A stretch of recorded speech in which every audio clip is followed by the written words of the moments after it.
Boy, you gotta love Thanksgiving. Somebody cue the music.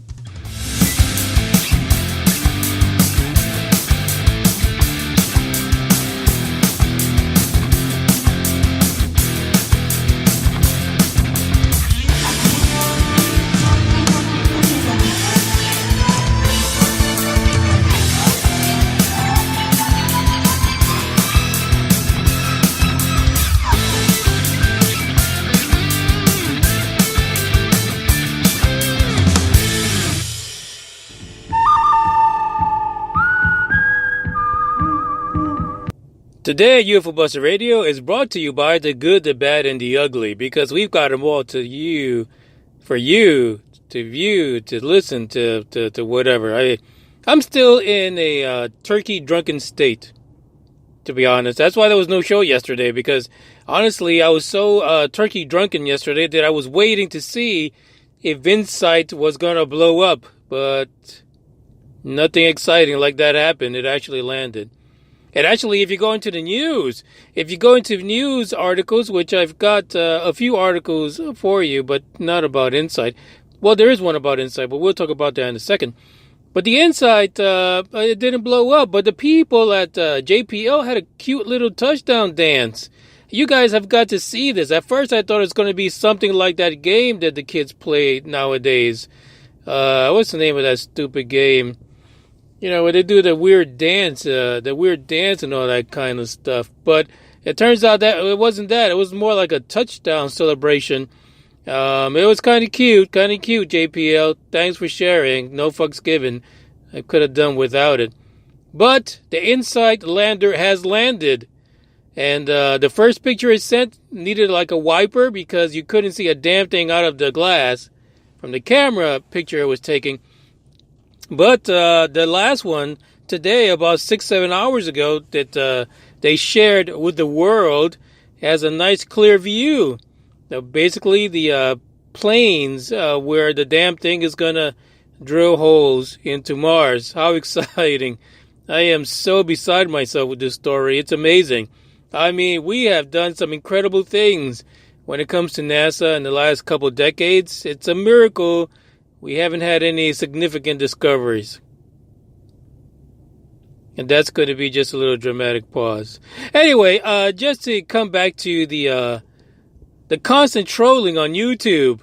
Before we get into today's stories about Elon Musk, let's get into the trolling on YouTube by some guy named Bad Wolf. Bad Wolf apparently took offense with the story of that pareidolia rubber dicker Scott C. Warren. That was the last episode, in case you haven't listened to it.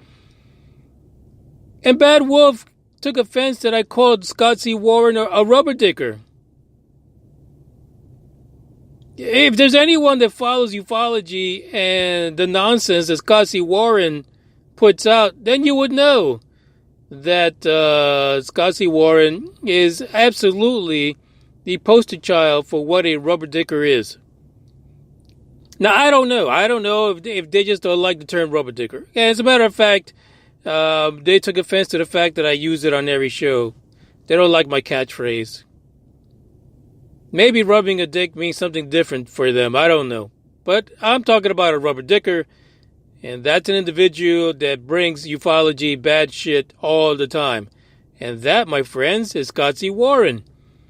But Bad Wolf couldn't just go away. He couldn't just unsubscribe and move his ass to his next victim. He had to talk shit. But if you want to see that conversation, I screenshotted it. And I put it in the Facebook group UBR Truth Seekers, where right now the members are voting for the top contributor to UBR Truth Seekers for the 2018 Rubber Dickies. And speaking of Rubber Dickies, the top three earlier this morning, it was Elizondo, Tom DeLonge, and Ryan Sprague. Right now, as of a few minutes ago, tied for first place is Tom DeLonge and Elizondo. So this might be a To the Stars Academy race for you. If you haven't voted yet, and mind you, there's been over 4,000 votes for this year Rubber Dickie so far. If you haven't voted yet, you need to go in there and make it known. Now, again, I'm shocked. I'm shocked that Corey Good really is not making any kind of a move towards first place. I don't get it. It makes no sense to me. I'm really confused about Corey Good. I don't understand if people just believe what he says. And really, Corey, if you've been there, why don't you say something about NASA's little lander and the rovers and all that kind of stuff? Because according to you, you were fighting reptilians inside the caves of Mars. So say something, damn it. Say something. Let us know. Did they land in the right place? What are they going to find?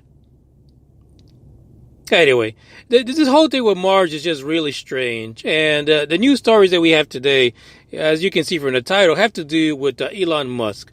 But the fact that, yesterday, NASA dropped the lander on there in the 7 minutes of hell.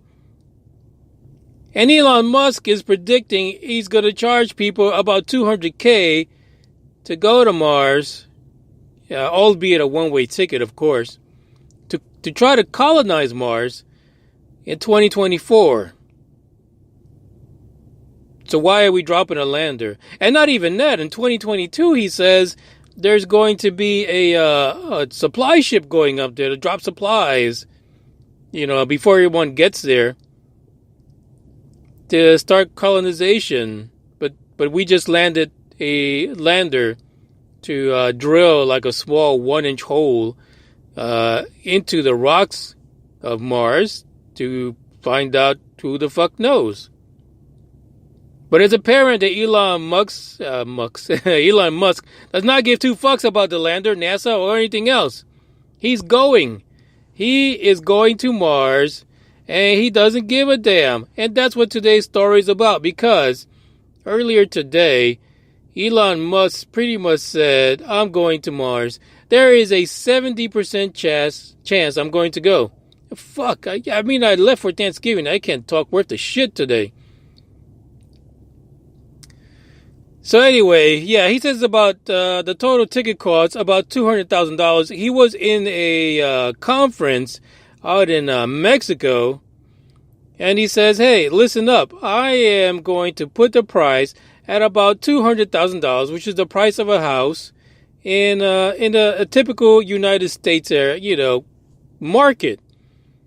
And he has a good reason for saying this, because he pretty much says, yes, I would love to have all my billionaire friends pony up, $5 or $6 billion for a one-trip ticket to go to Mars and fucking die. But that's not why I'm doing it. I'm doing it at $200,000 because I need people that are worth something. And he's not talking about just money bags type of worth. He wants people that can help build a colony. People that can work and put some elbow grease behind, getting Mars to where it needs to be. Make it habitable. So the cost, he says, is going to be about $200,000. It's making it somewhat affordable. It's not just a billionaire thing. It's not just a millionaire thing. He wants people there that are going to make it work. And he said this. He said this back at the International Astronomical Congress in Guadalajara, Mexico last year. So it makes sense. When you think about it, it makes tons of sense. You don't want money bags jumping on a BFG, and let's be BFR. Let's be serious. He meant that was a big fucking rocket. That's really what it stands for, because he smokes pot. So it's a BFG. He doesn't want a bunch of billionaires and his handlers and the maid and all that kind of stuff taking up room. We don't need no butlers. We don't need a butler that's going to be kissing someone's ass on the surface of Mars. We need workers. We need people that are going to put humanity on the map on Mars. And that's what he's aiming for. Now, granted, I'm sure there's going to be a few millionaires and billionaires and trillionaires and quadrillionaires who are going to want to fly. Who are going to want to make their mark, even though it's a one-way trip. And they're going to be on Mars, and they want to start their own kingdom. And maybe the Asgardians can jump in. $200K, that's nothing. That's nothing for Igor Asherbelly. He should be able to get some Asgardians in there, and they could set up a like a forward base somewhere for when the aliens attack. But that's just my thoughts. I'm not really saying anything other than the fact that the idea that Musk is so gung-ho by stating the 70% chance that he will be on that first mission to Mars, it turns out that people are saying that Musk is doing something else. Now, there's 2 articles linked in the description for this podcast, because the second article says that Elon Musk is actually denying that SpaceX's Mars colony will be a ticket out for the rich. And why would they need a ticket out? Because the conspiracy is that Elon Musk is trying to save the rich from peril here on the planet, and that eventually we're going to fuck shit up. We're going to blow things up, and the rich need to escape. We got to save their DNA and start a new colony on Mars where they can be kings of the peasants. That's the conspiracy. That's the theory right now. That's the reason why Elon Musk is doing all of this. That's the reason why he's in a rush. He's going to have a super colony of super rich people who are probably going to be on Mars controlling things on the planet Earth. Maybe even starting another world war after they leave. It's a crazy conspiracy. I myself admit it's a little out there. It's not something I really subscribe to. I think Elon Musk is just a little kid who's got a shitload of money. He's got quite the brain on him. And he's realizing his dream. Hell, I'd be surprised. I totally. And really, as much of rubber dickers that rich people, really rich people are, there's no way they're going to sacrifice themselves and the billions they would be losing out on by leaving the planet. No way. Nope. I think this conspiracy has nowhere to go. But if you think otherwise, let me know. Hit me up on Facebook, Instagram, or Twitter, and let me know, what do you think? Do you think Elon Musk is trying to save the super wealthy to start a whole new civilization on Mars? Is that really what he's aiming for? You guys let me know what you think. I really don't know. I don't think so. I'll be honest. I think that conspiracy is 4.2 far. Like I said, I think he's a smart kid, tons of money, and he's making it happen. In fact, the first article that's linked in the description even talks about how the people in the science community kept on saying that there is no way that colonization would work, but apparently he's been alluding to some breakthroughs that his company has made, and that it looks like it will be possible for him to start a little colony on Mars. And that's the shit right there. And that's the part that gets me. And this is where I was coming to from the beginning.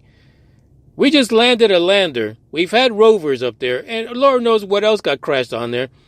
And in 2024, he is going to launch, and he's going to show up. He's going to kick the lander and say, I am Elon Musk, and I claim this territory for SpaceX.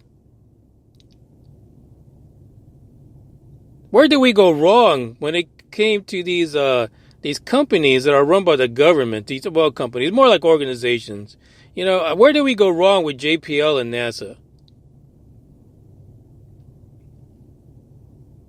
I guarantee you that NASA is not at 70% when it comes to landing people on Mars in 2024.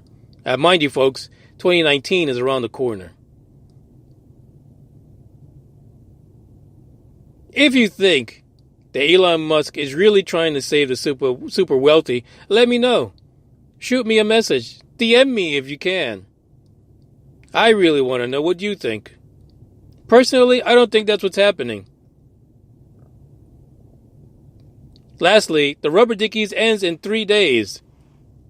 November 30th is the last day to vote, and we've had over 4,000 votes, so if you want Tom DeLonge, Elizondo, Ryan Sprague, or if you feel like it's time to bring Corey Good up to the #1 spot, that you need to go in there and vote. You also need to go in and join UBR Truth Seekers so you can see what the big bad wolf had to say about calling people rubber dickers. So I'm going to return tomorrow with some other stories.